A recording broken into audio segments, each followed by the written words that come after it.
Hey guys, so I know that in a few of my other videos and on my posts online, a few people had asked about this flatbed Toyota that they often see in my videos.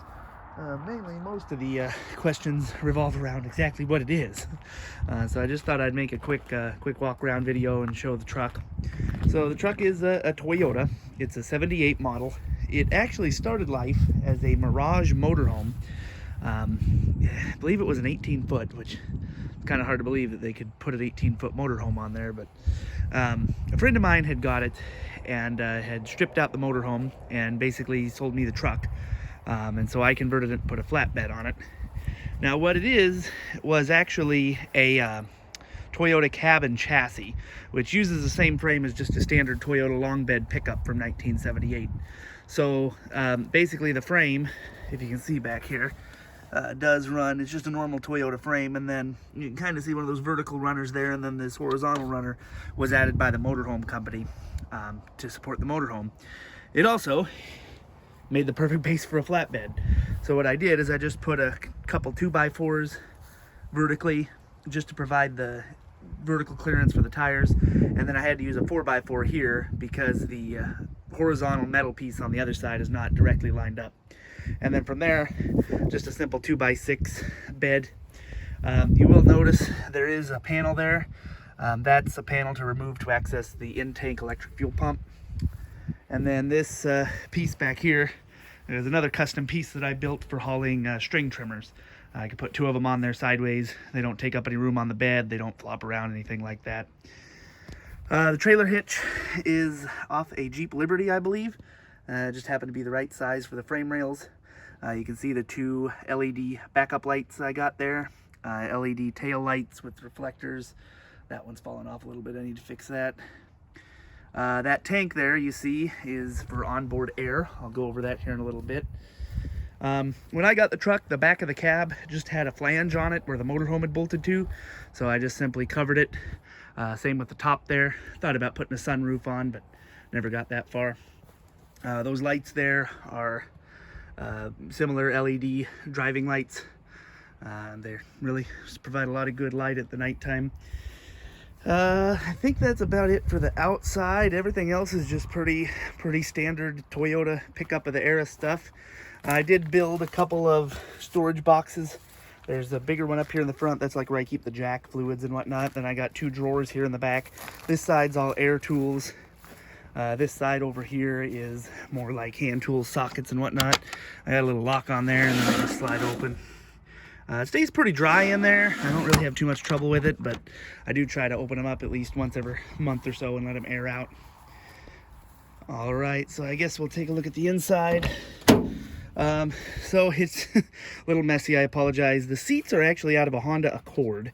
I got those for free. They didn't have a seat at all in it when I got it. My friend gave me one out of a Ford Ranger, and it eventually ended up breaking. So got those seats for free out of a Honda Accord. The only trouble is with the steering wheel size and the seats, it's a little inconvenient sometimes to try to get in and out. Your legs tend to hit the bottom of the wheel. So at some point I'd like to switch it out to like a Grant steering wheel or something that's a little smaller. Let's see, it's a 4-speed manual, custom shift knob there. Put in a modern radio that's just a digital only radio, connects to your phone, FM, AM, but it doesn't have a CD player. Cobra CB, I keep that little solar panel up there just to keep the battery topped up since I don't drive it very often. I do have a 4-gauge panel down there. Let's see if I turn the key on if it'll light up. Left is RPM. That next one over is vacuum, voltage, and then the far right, even though it says oil pressure, is actually onboard air pressure. A couple switches here. These are for the roof lights, and this is for the onboard air. Let's see, and the speedometer, 75,924 miles. To the best of my knowledge, those are original miles as well. I did get some service records with this that indicated it did have really low mileage, so I do believe that's 75,000, well, almost 76,000 original miles. Just fuel, temp on this side, and the warning lights. Truck actually had aftermarket air conditioning in it when I got it. I did remove that. Became part of my onboard air setup I'm about to show you. All right, so just a standard 20R engine. That's a 2.2 liter inline 4-cylinder engine. Nothing to particularly write home about. Carbureted. They're a pretty long-lasting engine. They're known in the Toyota community to be pretty tough. They're double row timing chain. Just a good low maintenance engine. Let's see, hydraulic clutch, hydraulic brakes with vacuum assist. So here's my heart of my onboard air system. That's a Sankyo SD508 compressor. Now that was originally on here. That was an aftermarket thing, obviously, back in 1978, and so that was installed for in the truck. It was hooked up with air conditioning when I got it. So this bigger line, well, I guess we'll start at the beginning. So that line there that you see there goes into the air filter to suck filtered air for the onboard air system. So it loops up around here to this, which is the oiler. So basically this knob here with the hex in it, that comes out so I can fill that up with oil. I don't know if you'll be able to see that on the video, but it's got oil in it. So as the air is flowing through there, it's basically constantly oiling into the compressor. Now this compressor does have a crankcase, it does have its own oil, but in the book it does recommend that you do provide an oil supply.